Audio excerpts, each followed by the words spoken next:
Well, that didn't last long. While My Hands Are Down, Episode 4. The Trouble with Gear Reviews. Especially mine. The Epiphone Power Player Les Paul. You know the drill. We can talk about the great tone that I can get, the fact that it has an amazing amount of sustain. I can talk about the smooth feel. I can talk about how easy it is to fret the notes. And it sounds like that means something universal to everyone, but it really doesn't. See, most of us can agree what's bad about a guitar. Fret sprout, pain playing, pie action, those types of things. But things like good tone, that's a moving target. What may be a good tone for me may not be a good tone for you. It may sound harsh or brittle or tinny, or it may sound thick and warm and inviting. And all of those are wonderful words that don't really describe anything that's common to a lot of us. What I think of as thick may be your definition of muddy. Great feel may mean, well, tonight it's not hurting my hands. And I admit, I'm guilty of this too. I may say that a neck like this slim tapered D neck, feels great, but it's my hands. To somebody else, this may feel like it has no substance to it whatsoever. It may feel too thin, especially as far as the width of this goes. And for all the nerve weirdness that I have and all the recovery stuff, my feeling about how good this neck feels may change from day to day too.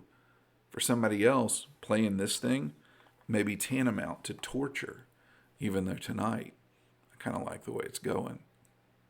This is probably no more evident than we're talking about a look of a guitar. This guitar may seem familiar because there's a famous guitar player that kind of has a full-size version of this. And I didn't even realize when I put this together how much I was echoing the tones of that. I love the way it looks with this red tortoise shell pickguard, the 3-knob control setup, the gold hardware. But a good friend of mine took a look at it and said, you know, the spacing's off on that pickup as far as the bridge goes. He took a look at this and all he saw was a problem. I take a look at this and I think, ooh, it's time to play.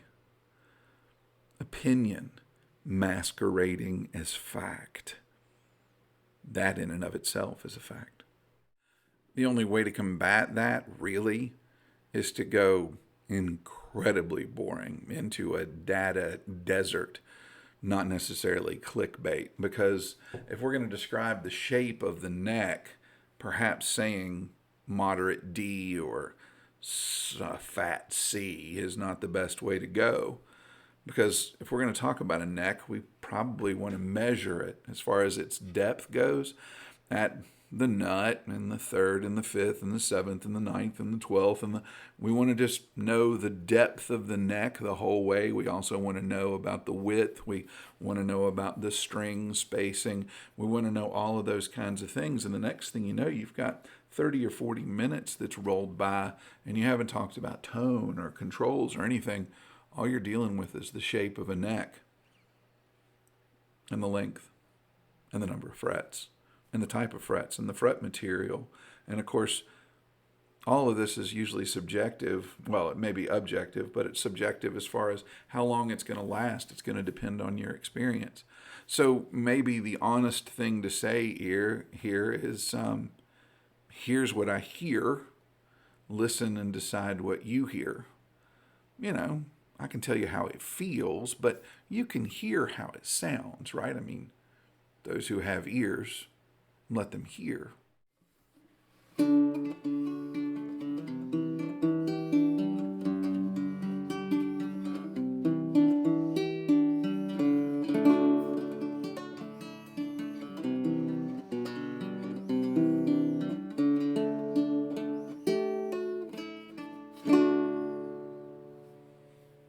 You're never going to have my tone. I'm never going to have my tone.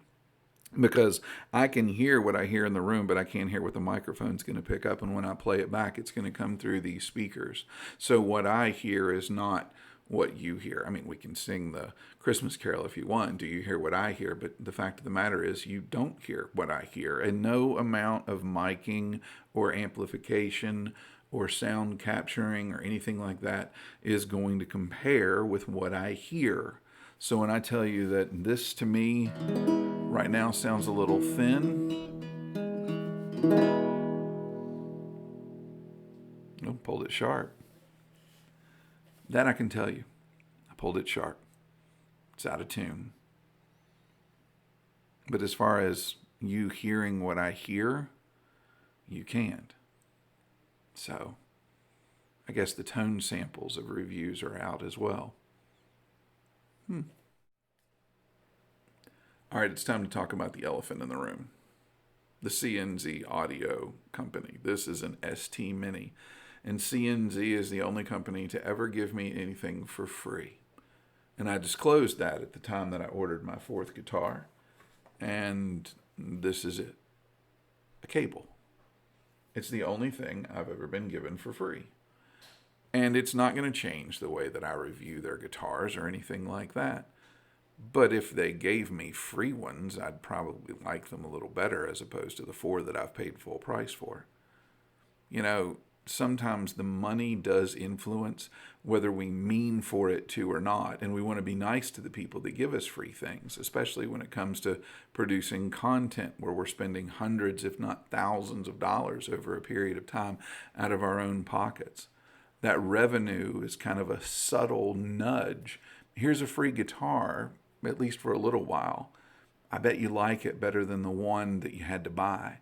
And as far as comparison videos, I've done a lot of them, and I can say this pickup sounds better or this pickup sounds warmer. This one sounds brighter. This one is more clear. But if I move something like the pickup height, it's going to change, and then the comparison changes. It kind of changes everything all around. See, I tell myself that I'm being scientific, but really I'm doing what Stephen Colbert named a long time ago. I'm sharing truthiness. It seems true, or we want it to be true.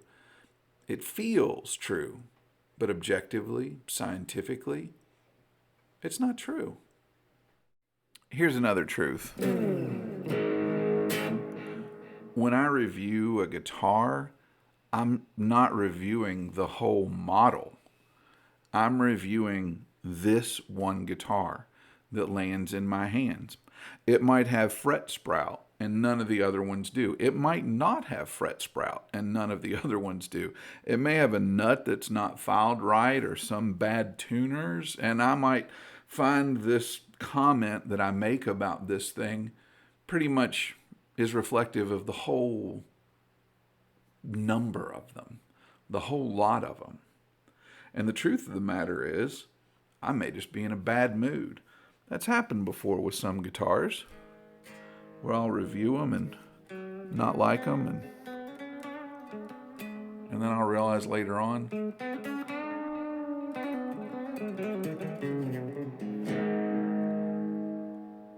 I was really, really wrong. And then sometimes I go and buy it back, because my opinions change from time to time. What feels good to me changes from time to time. So reviewing one guitar, one sample, is kind of like the old Osmond song, "One bad apple, don't spoil the whole bunch of girls." And if you get that reference, you at least owe me a like. But one of the other big problems we have is bias. I mean, when I started the channel, it was very obvious. I had a single coil bias, and it was an Alnico magnet single coil bias. First it was the A5s, then it was the A2s, then it was the A3s, and then as it turns out, I like the lipstick pickups, to the point where I put the P94 big single coils in that Gibson Epiphone Power Player Les Paul. So then I started ripping humbucking pickups out of every guitar and replacing them with the P94s. But then I discovered I kind of like the Alnico 2 humbucking pickups, and I started putting those in recent projects. So my own bias kept me from experiencing good things. And that bias comes into play with what I share with you. And your bias comes into play with the way that you hear it. If I call a pickup bright, what does that actually mean? I mean, I've got those bass roll-offs in the Telecasters and a couple of the Strats so that I can clear up what I view as mud. Other people hear ice picky. It's the same tone being described with very different words and a very different inference. Ice picky doesn't sound like something that you want to find. Clear sounds like something that you would chase. One of the other things that we do, we isolate variables that don't live in isolation. See, if I've got two guitars with the same pickups and one sounds incredible but the other one doesn't, it might not be the pickups. It could be the bridge, it could be the frets, it could be the tuner mass, it can be something that I can't measure. I can throw out numbers, resistant readings, magnet types, and it sounds very scientific, but in truth, it's a guess. Now, it's an educated guess, and it's a guess based on experience. But a guess is still a guess. And I think all of these should come with an underscore on the screen. Your results may vary.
So that's the plan.